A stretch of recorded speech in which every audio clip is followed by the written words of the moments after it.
by native There we go. instructors, Let's stay away. because we have a lot of people out there with PhDs that are willing to teach our people.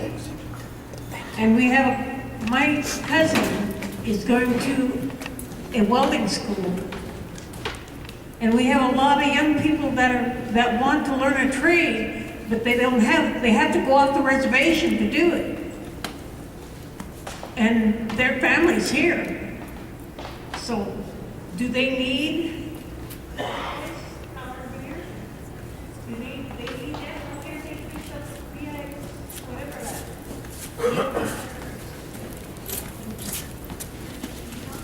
Have a nice night. The Have a nice night. PV is the veneer part, and that's what they utilize. That's their main business. That's why they don't do CIPP.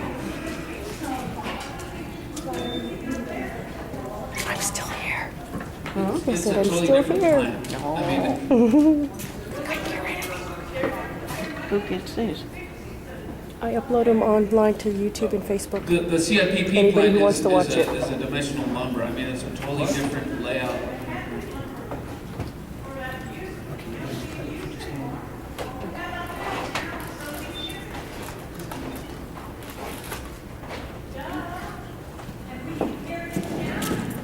Now we're good. Well, that was weird. It's extension cord. Okay.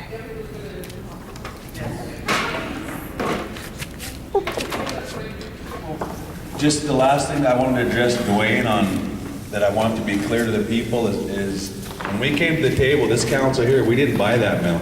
You know, some of this stuff, the problems that you're bringing to the surface is problems that was handed to us when we came aboard, so we can't be responsible for that. We're trying to address the issues the best we can, and that's why we're moving forward with trying to provide jobs.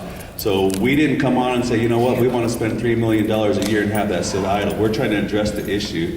And so we're doing the best with what we got, and we're trying to make positive changes and provide employment for our people.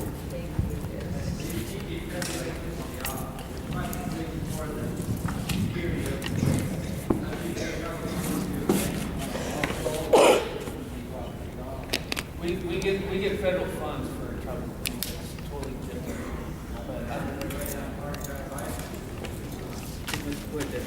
For those who don't know me, I'm Debbie Condon. I'm HR manager at CTFC. Have been working a lot with Atlas and been a part with this whole 2.5 years of think we're there, we're not there, we're there. I was there when the mill shut down. So sad. I've heard so many stories.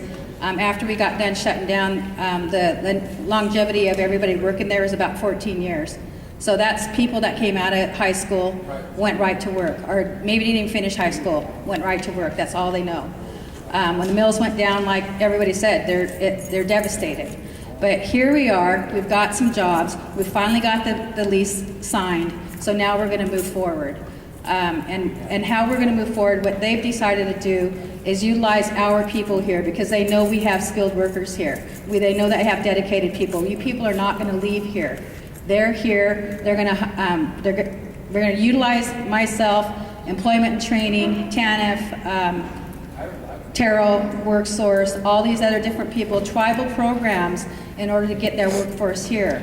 So once it just got signed today, now the work begins. Now we know for sure that here we can set some dates, we can set some time frames, we can set some contacts, and now we can move forward and get in our workforce. So with that, we've got a lot of looking at organizational charts, job descriptions, those types of things, timelines of what we're going to do. Once all of that gets situated through the media, through a link through the tribal system, the corporation, through employment training, everybody, all of our employment areas, we will get the information out to people, whether it's the Chronicle, the Tribal Tribune, or whatever. Or there's even a talk about setting up their own website to get those jobs out. Once that's done, we hope to have a job fair where we can have people come in and put their applications in, or we'll have an idea of here's the first bunch of people that we're going to hire, here are the time frames, and here's what you have to do. The second, it's going to be in phases. We're not going to go and hire 50 people right off the bat, or 100 people, like they said. It goes in phases. So that's what we're going to set up. once we get the information, everything out there, we will get it out to the people. They're going to look at maybe just, they don't know exactly where their office is going to be. They looked at a couple empty storefronts right across town right away, thinking, well, heck, we'll start doing that, put somebody in there. At least that's where people can go to get information, and also collect applications. Right now, Terrell, IM, employment and training, we're already accepting applications for these jobs. So we got them there for once they're there, we got them set up there. But there's a lot of things that we have to get set up to get the information out to you guys, to get so you guys can come out and get employed. What format of job application are you taking? Is it a resume, or do you guys have a form that you're using right now? That's one of the things that we talked about earlier. Are you going to accept the tribal application, or are you going to do those types of things? They have not looked at our application, but it's basically the same thing. So once we get all of that established with them, we'll get it out to people. It'll be on the website or a link or whatnot. So all of those details need to be handed out. We didn't want to get too far until it got signed. So now, but we know how to hire our people. We've done this before, so we will get people out there. So.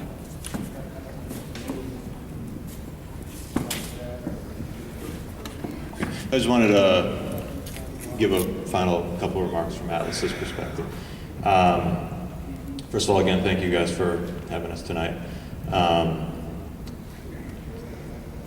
So, if you go to our website, if you ever come to one of our conferences, you'll hear that the Atlas culture, the way, the values by which we operate our businesses, we call them 4 Ps. It's kind of a little bit lame, but they are a people first, which I mentioned before, and that is, it's all about safety. People are our number one asset. We never want anybody to get hurt. That's kind of first and foremost, but that's also the most important thing. That's how we make our businesses successful, is by having the right people, training them, and letting them know what they need to do, helping them know when they had a good day and when they didn't. 2 is personal integrity, and we expect our employees to have personal integrity, and we expect our communities to expect us to have personal integrity, and you will find us to be a group of very high integrity people.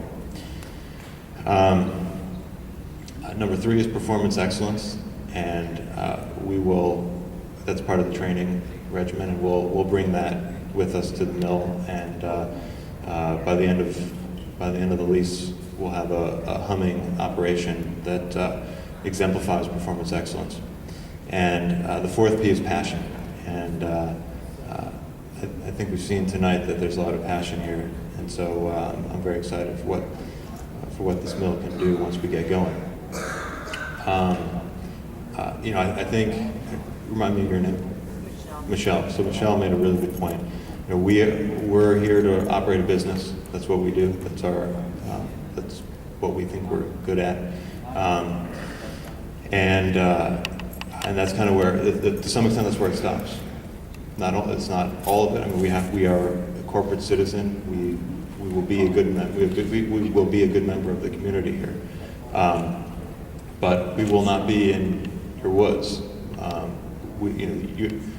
Logging, managing the health of your forest, that's going to be your responsibility, and we're not going to get involved in that.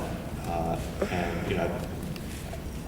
don't know if you can tell, I'm a little dressed up right now, but I'm as much or more of a tree hugger than Snina is, and I'll arm wrestle him over the title here if he wants. But I fully believe that it is perfectly possible to manage a forest, preserve its health, to prevent catastrophic destruction from forest fires and insect kill. We will be your partners in making that happen, but it is the tribe's responsibility to manage the forest. It's not what we're going to do. So I'll end there. Again, I really appreciate you guys having us here, and look forward to many years of great partnership. Thank you very much. join us in thanking and welcome you guys to the community, and we're excited for this opportunity going forward. So with that, I'd like to move on to our next topic if we can. Admin building.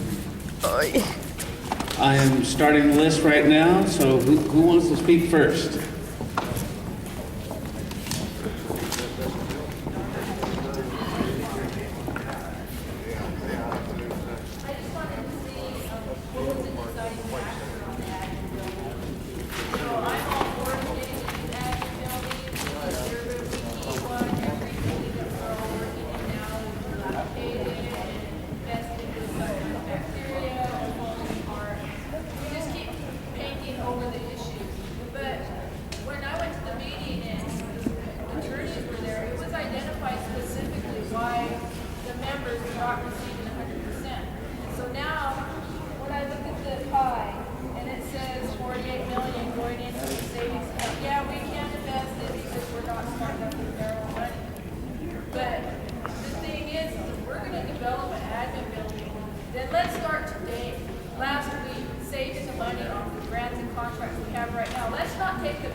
Is there a reason why the change took place after the welcome back to the 2013 new year? To why we got the admin building versus what Brian Dunn stated, that this money, a certain amount has to be held for resources? If I look at this time, the reason that we got the money is not what we're spending the money. And it's a big climate issue. I worked in forestry. I went out there, God forbid, I went camping on a reservation last summer because when I go camping, I go tent camping. And the campground that I've camped at since I was a child, I can't even drive in there because it was logged in there. There are so many stumps, there are branches there. So if we're logging, who's signing off on these compliance forms with the GIA? Because if you go, and you can go check out Bull Lake, that thing was logged all up and around there. That's the primary picking for a lot of these elders. There's flat hills there because I'm a very and I don't pick these places because the elders can't walk or clean up on there. That's what they pick. But I can't even drive my car around unless I go through the stuff and get cut, dragged over, and there's five, not one, there's 5 slash piles left in this set. And they're not together, there's 5 views. It took out 6 camping sites. And then we're cleaning them up. It's the logger's responsibility. It's part of their contract to clean them up. And somebody from BIA signs off saying that this was all that landings were cleared, compliance was done. And so let's take the money and put it back where we're supposed to. Be careful, there's a knife in that box. There's a knife in that box to carve the roast, so be careful. Okay. Let's take that building off the equation and save our money. Invest some of it, but not all of it. We shouldn't have to invest more than 50% of what we because I'm just located for the city tribe right now. I wanted the building, but not at the cost of members who don't. Well, I'd like to respond to this admin, and we put it on the agenda because just to get it straight, not all of us sitting here supported that admin building. You can look at the resolution and recommendation sheet, and you can see that 3 of us didn't even sign it, okay? I'm just asking what brought that up, from the fact that we weren't going to do it, to start saving now, let's do it tomorrow. What brought that to the table? I'm asking. Okay, I'll give you the history on it. If you look at the recommendation sheet, there were 6 people that were in council on the 7 or 8 people. The majority of the council was gone on travel, okay? When the admin came to the committee, it wasn't even broadcasted on the agenda so that not only all council was familiar, that the membership would be there to either support or not support it, okay? That's the first issue that I have. That's some of the issue that these other people have, okay? Who brought the recommendation? M&B chair, Who's that? Billy Nicholson. Well, see, that's what I'm saying, is last night in the Spielum committee, and I wanted your guys' intake on it, because in the Spielum district meeting, they wouldn't even allow discussion on that. Oh. That's why we made sure that it was on the agenda tonight, because we realize how important this is, and in my opinion, it was a bad choice, okay? So is it gonna go back to committee or is it just a done deal? Because every law is. Okay, I'm gonna answer most, trust me, I'm standing in the same position you are. I was totally upset when I found out that this passed, and I'm not the only one.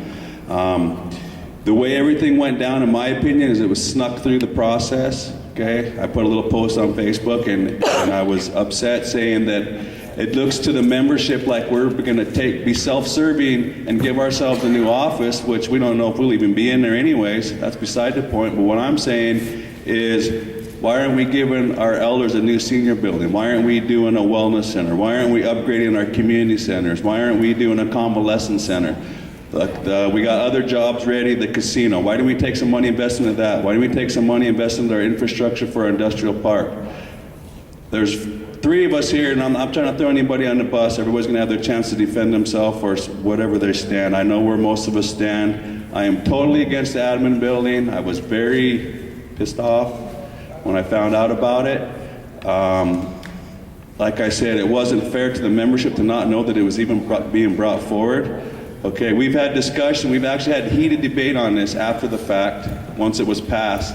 I got the resolution right here, and we actually sat in chambers. I'm just gonna throw it all out. We sat in chambers, the people that were opposed to it, about 3-4 days after it was passed.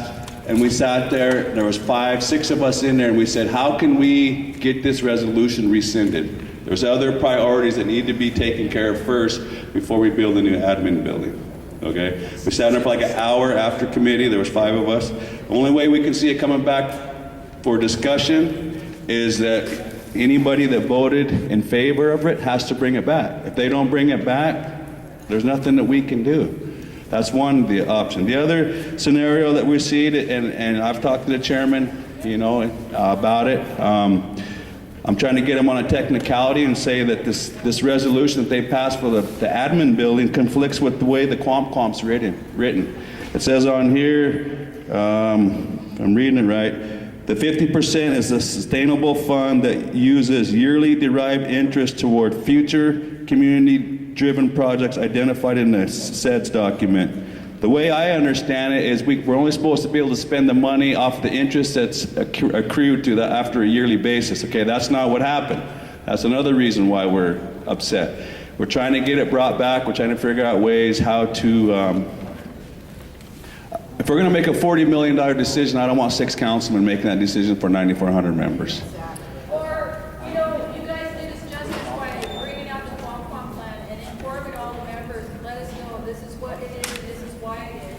And then to see further from that, without any information, it's like you're saying, not all the council even were aware of it, so, be fair. If you're gonna change it, make everybody aware. Don't make a 6-man decision and say, this is us, we're the boss, we're doing it, and we don't care what you think. And I'm not blaming anybody up here, I'm just saying, if you're gonna manage our assets like you guys promised all these members can sign these decisions and want it 100%, then manage them according to how you stated you were going to, according to the laws and the reasons you got the money, and then according to the attorneys who said, this is what you have to do with it. Unless you guys were lying, when you brought it in there, copy this some Quam papers for me, plan or said travel we have papers to for me? spend on this, then how are we determining that?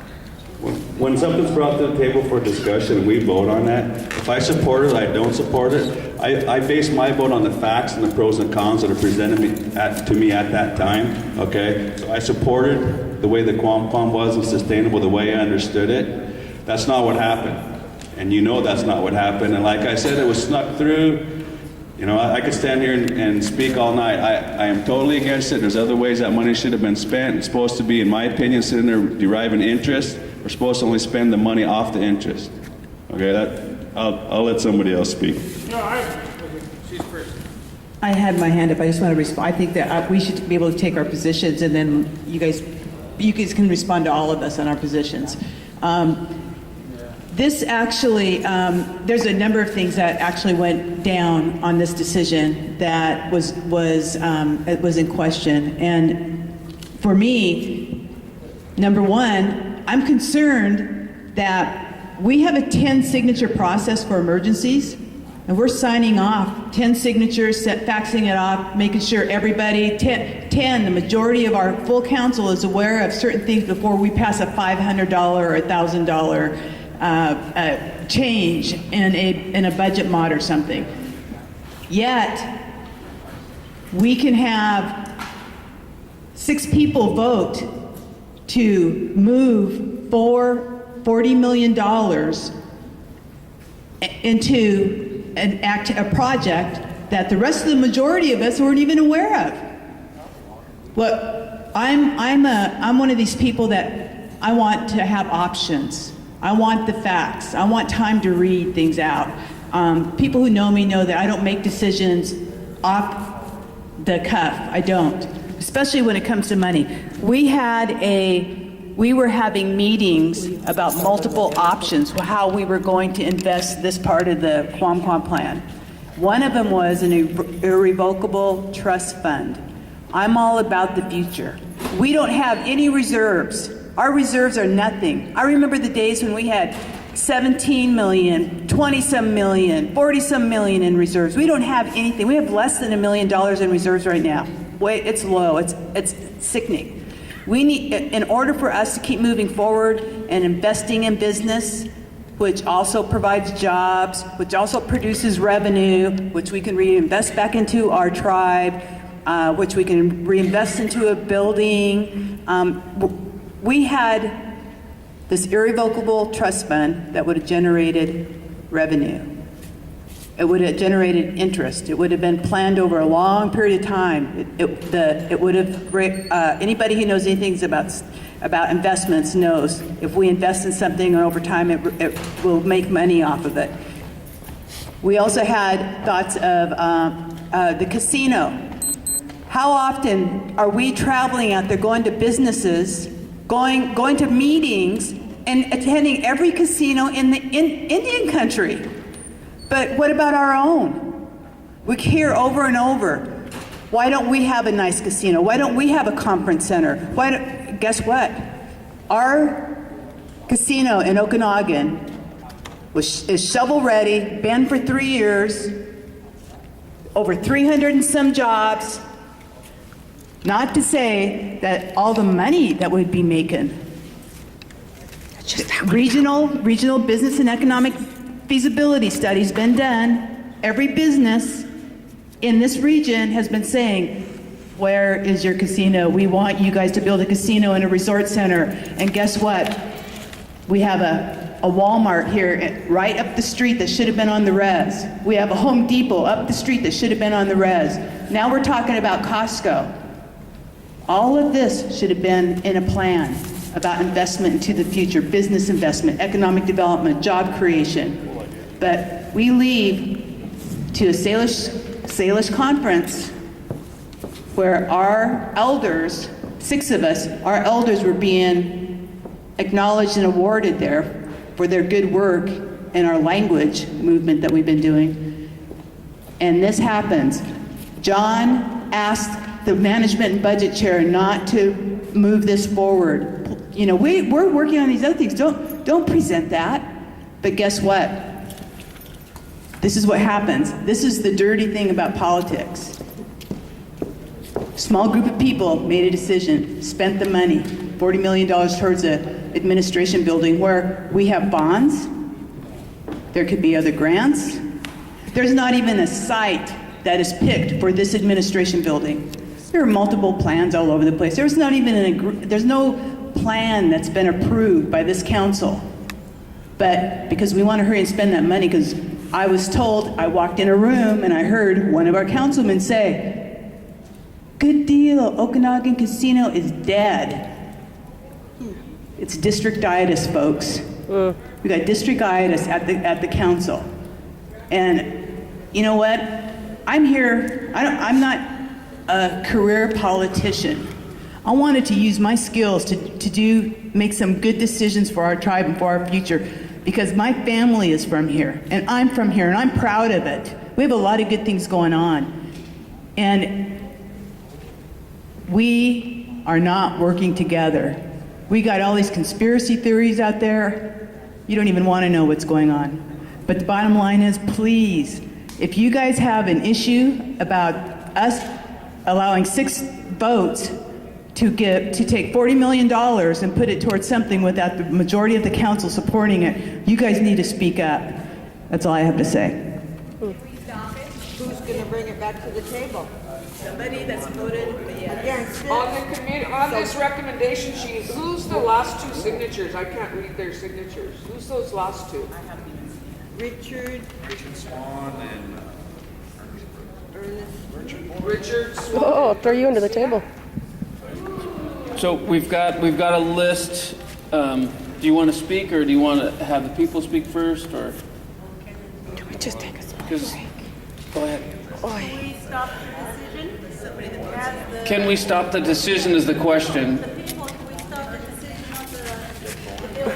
We have to get. The people can. One of the yes votes has to bring it back to the table. So if I can answer her question, she's wanting to know, can we change this resolution? Can we stop it?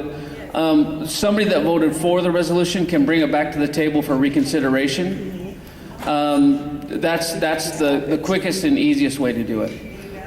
There are other ways that it can be taken care of, but I think the cleanest way is having somebody that voted for it bring it back. Kenny and Lynn, and you've talked a little bit. I want him to tell us your reason for supporting something like this. That's what I think. Let's be fair. You tell us, what was the justification?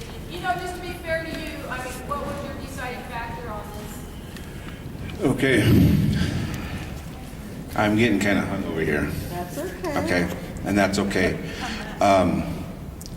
2 things here that are going on. The feelings that these guys are feeling right now about not being included in that decision is the same feeling that our membership has about not having a say in this Qualcomm plan. It's the same feeling. And I don't know how to get around that. We keep talking about trying to get involvement with the people, communication. That's not happening, okay?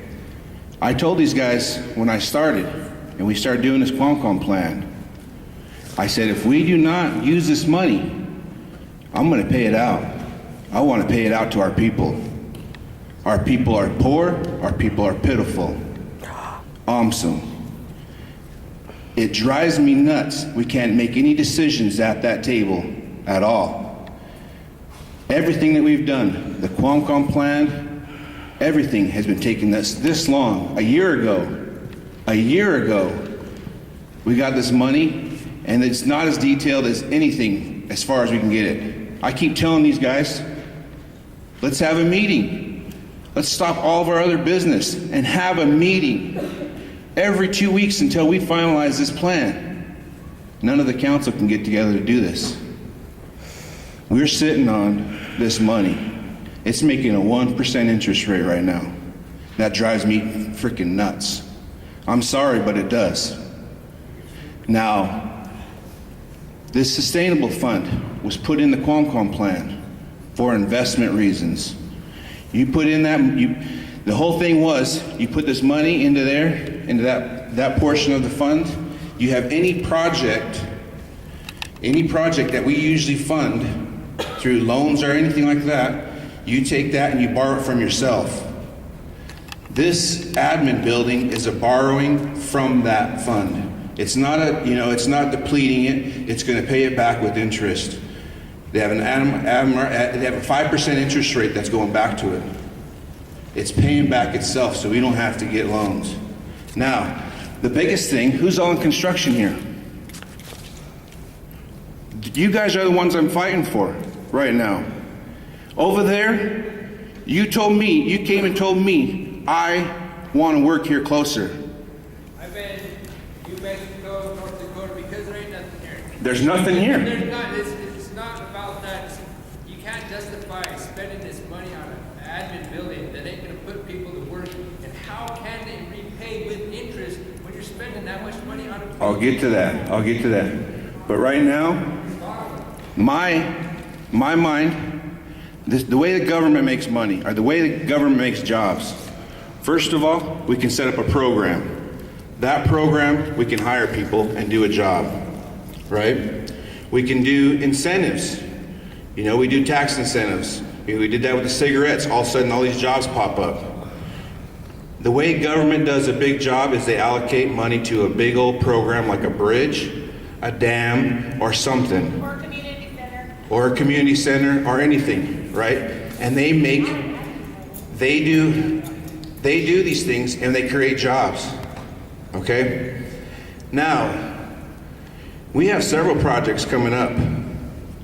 We have some money in there for our district where Benny is really trying hard to get the senior center, and we're trying to get another community center for this place. Those are gonna go through. We are gonna do those. We have money for that. That casino, we're one step away from getting that. Our gaming right now can get that casino project running. It's gonna need our support, but it can get running. We don't need that Qualcomm plan to do a casino. We don't. That Qualcomm plan, I said from day one, if we're not gonna use it and it's gonna collect 1% interest, I'm gonna pay it out. I told people that. This plan here is gonna get 5% interest off that plan. It's gonna get us an admin building. It's gonna create 300 to 400 jobs over there. Mind you, they're temporary. But my brother over here will have a job. His whole family will probably have a job doing the construction. There's a lot of people in Espelon that need those jobs. Inchalin can work there. Omak can work there. Keller can work there. To me, it's a no-brainer. What do we want to do? We want to sit on this money? There's nothing else for this money right now. The only thing that we can do is put this money into the stock market or irrevocable trust. Irrevocable trust means that we can't touch it, and if somebody tries to come in, the next council tries to pay it out, it won't happen. 5 minutes are up. Irrevocable trust. Well, people want to know what I think about it. I'm the only one that's in the room. Not stapled together, just hand it out. Oh, all right. So who's paying back 5%? Because I know, I just want to know, I want it clear. Who's paying back 5%? Okay, the Warm Springs did this. What the Warm Springs did is they had their whole campus in a disarray. They had all these different buildings, trailers, and everything like that. Right now, we are paying a huge amount of money in heating, air conditioning, and heating and air conditioning costs is the major ones, right? That whole cost. Now, when we talk about consolidating a building and getting those services all together in the same place, that savings alone is what paid for Warm Springs building. And that's what we're wanting our admin person to do, to get this figured out, get it out. Plus, you can also rent that space out. You can also you can rent or lease that space out. Those are some of the other ways you can pay this back. All I know is 5% interest rate is what we're requiring. If you can't do that, then this project's not there. We're asking for a 5% interest rate. Francis, our admin person, you better deliver. And what I want, I got this sprung on me tonight. I'm the only one here that is capable of even talking about this admin project today. I wish I could have Francis here. I wish I could have, some of the other people that supported this project, because they're going to have some more answers for you guys, our ED. So those are some of the reasons why, if you have another question. Yeah. I have two nephews. One is not on the council. One is on the council. Which I'm going to say you guys are going to like. I respect every one of you. I respect every one of them. I told you. There's a lot of good things that you're doing. But here's my point of view.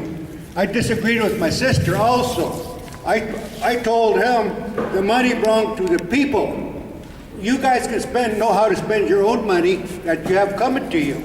If they would have taken anything, it should be 20%. They had that money for the BIA already. They didn't manage it right. What's it telling you now they're going to manage what they're doing now? Yep. Exactly. And another thing, the thing about administration, Steve, you got to be ashamed of yourself. There's people that are drugs and alcohol. Get some school. You got to be happy to keep you representing us like our ancestors did. I mean, you ought to be ashamed of that. I'm calling you out as an elder, what my elder would have told you. And you gotta listen. Do it for the people, you guys.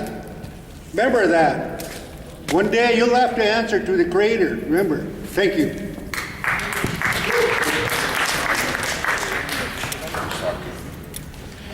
Okay. There's other projects that are out there that we're considering, right, for the district. But there's also money in the Qualcomm plan under Health and Human Services. And one of my campaign slogans, you know, my campaign thing is I was really big on suicide and that drug prevention, right? There's a portion in that Qualcomm plan, it's called Health and Human Services. And we have formulated a team, health coalition team. And that health coalition team is attacking that issue right there. There's money there. They're sitting on it right now. They have a lot of money. That health coalition, as soon as they get something come to us to where we can approve it, that's exactly what I'm talking about. The drug and alcohol prevention programs, the suicide prevention programs, up in those things, because the government took those things a long time ago. They took them away from us. They're no longer here. So I am thinking about that too. I'm not trying to, you know, I don't even know if I'm going to be elected this year. You know, how do I know that I'm going to be in that facility? You know, I mean, they painted a big picture about this, about us getting a palace.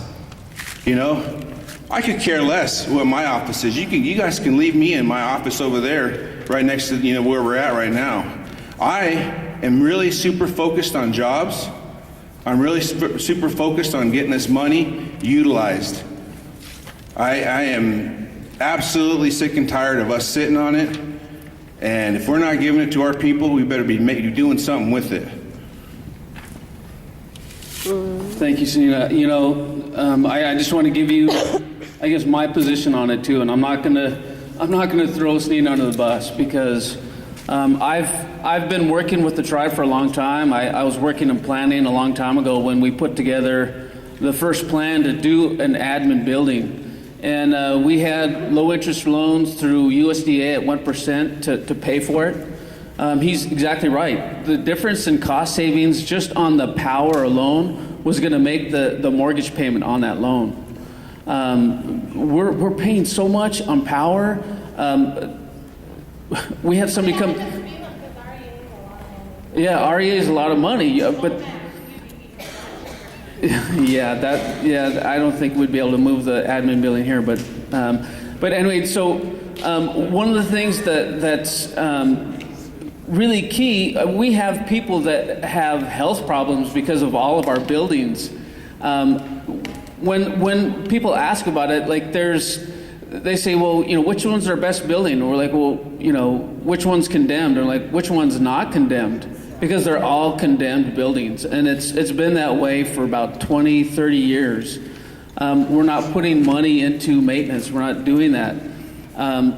You know, so, and I can hear what he's saying because, you know, we got to use this money because we don't want it to go to waste. I hear what he's saying. I have a different point of view. I really pushed for this Qualcomm plan because I want to see that money used for what it was meant for restoration of the forest, for health, for all these different things that we have as needs as people. So we set this Qualcomm plan up, and I really feel strong that it was the right thing to do. You know, out of all the tribes that got these settlements, we're the only tribe that hasn't given it all out. We've actually managed to buy some land. We've supported some language efforts. We've actually done something with the money. I brought forward to the Business Council a plan for an irrevocable trust. And this trust is one that sets up, it follows those guidelines set forth in the Qualcomm plan, but what it does is it forces any payment to be distributed from that plan must follow through that. If it's not, and if it's unauthorized, it wouldn't be allowed. And it would be making 6% average. So a different thing that I do, I'm sitting on the Indian Land Tenure Foundation, we've got a $20 million endowment, and we use it the same type of model. And over the last 9 years, we've generated $16 million that we've used in programs and grants to tribes to buy back land for themselves or develop, different plans. And we still have $18 million in the bank. So these types of trusts work. If you allow them to work, they will work. And so I brought this before the table. Hey, I talked to him first. Hey, there's an irrevocable trust. This will guarantee that money's going to be there. It's going to be safe. And we're exercising some power to make it happen. And I thought everybody was all aboard on this. They were like, "Yep, let's secure that money. Let's make sure it's safe." When I brought it to the table, it was like hitting a lead balloon hit the floor, because nobody wanted to touch it. Immediately after that, the plan for the for the admin building came through. And, because, I think there's a lot of misconceptions. I think some people think that if we do an irrevocable trust, we're saying that we can't handle our own money. And I completely disagree. We're securing it for future generations. That's what our jobs are as leaders. We're not here to be somebody. We're planning for the next generations. We're planning for the forest, for the little ones yet to come. We got to provide for our people now, but we got to plan ahead. That's what that irrevocable trust does. And when I first presented it, people were like, "Well, I got to ask more questions. I'm not sure yet." I don't know what else to explain, because we had the best attorneys that develop irrevocable trust in Delaware. Mike Taylor, who set up CTEC, Brian Gunn, who helped negotiate the settlement, and some of our own internal staff. I mean, some of the brightest minds worked and developed this. And if that's not enough, then I don't know what is. And I think there is some discord right now. Some real people upset about this, and I'm really upset about it, because if you set up a irrevocable trust, and I made this point to everybody that voted for the admin building, we can make a loan if the community decides that, yeah, this is an acceptable thing. We can do this, as long as they pay back at 6% at the same rate that this trust would make. Then it would be an allowable, but it would have to pass that test. Right now, this is where I severely disagree, is that, making this loan, there are no guarantees that we're going to pay that money back. It's a yeah, we're going to pay it back, but, there are no guarantees that irrevocable trust would put into place, that money will go back. It will go back for what it's supposed to be. It will continue to grow. Right now, it's not, and I don't know what's better to do to spend it now. Well, I do know, because in my heart I know what's right, and that's what I'm going to follow, because I gotta fight for what's right and stand up. So do we need an admin building? Hell yeah, we do. Do we need all these other buildings, the things that people are talking about? Hell yeah, we do. We need forest restoration too. We've got a lot of needs, but we also have to come together to make that happen. I wish I had the opportunity to voice my opinion when this went through committee, but it went through, somehow it went through. I didn't get a voice. So I stepped out to take an important phone call with VOR. I come back in, it already passed. And, so I'm really trying to control some of the anger that I feel. But I just got to let it go, because what we need to do is focus on making sure that those settlement funds go for the right reason, and that they're protected, and that we can use them for not just today, but for in the future. So that's where I stand on it. Some of the frustrations that we're seeing, and there is a division, on philosophies and stuff, and we respect each other in that sense. We have different ways of thinking about things and stuff like that. And what John's talked about, the irrevocable trust, me personally, I didn't trust it. I think, it could be reversed any way you want to do it, and we'd be paying a fee. So I didn't, I don't support that direction. I wanted our money working for us, working for the people, or, to me, it's like you better pay it out then, because this is going too long. The investment part of it, there was people talking about trying to invest in the stock market. I don't trust that kind of stuff. This was investing in your community. This was investing in your, your people. It was creating some jobs. I thought it was a winner. Unfortunately, there was 6 of us that voted for it. It was a divided council. 3 of my district was not there at the time for that vote. And one thing that I want to do, and I haven't done yet, is I want to formulate a way where big decisions like this come to the people. And the way I'm thinking about it now is anything over $1 million, just like our code revision, should come to the people. And it's not in place yet, not visioned yet, but that can happen. We haven't got there yet, but I want to get there to that point, to where there's some accountability, where we have some time to at least hear some concerns about big important issues like that, because this is the exact same situation we're having. We're having a divided council, we're having divided people, and You can't do that. what will probably happen is this project will not happen, and we'll be sitting here a year later arguing about what to do with that money, or maybe the new council will just pay it out, which a lot of people will probably want to do too.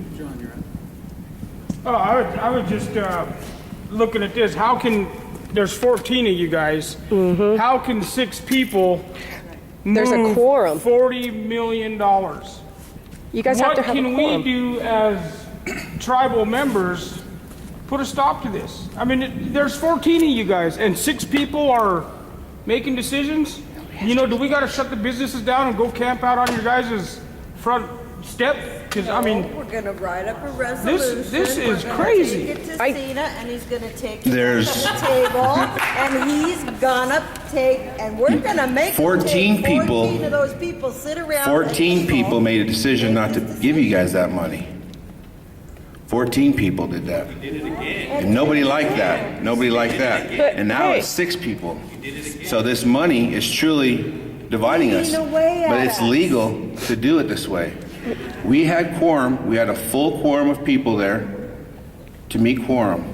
And the majority voted on this decision out there. And I'm sorry, there was some people that weren't there. 5, 6, 7. It wasn't done maliciously. There was 7 there. I have emails, I don't want to, You can fight this all. I don't want to get Even into, amongst the 4 of you. I don't want to get Fight it all into, night long. whose fault and malicious stuff like that.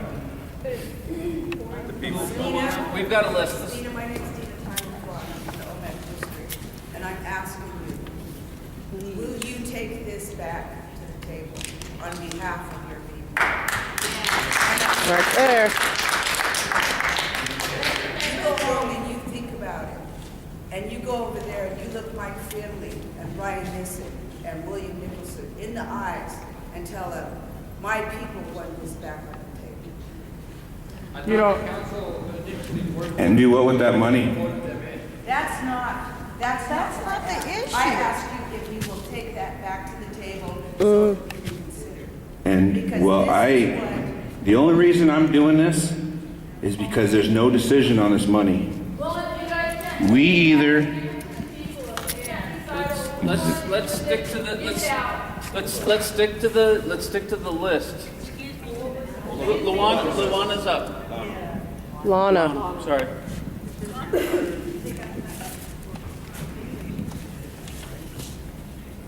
Thank you, people. Now I forgot the question, but I don't want us to have to keep on going, because I know this tribal building was going on a long, like 20 years or so. They're talking about new tribal building all the time. Anytime we have money coming to the tribe, another idea comes up, a travel building. That goes on all the time.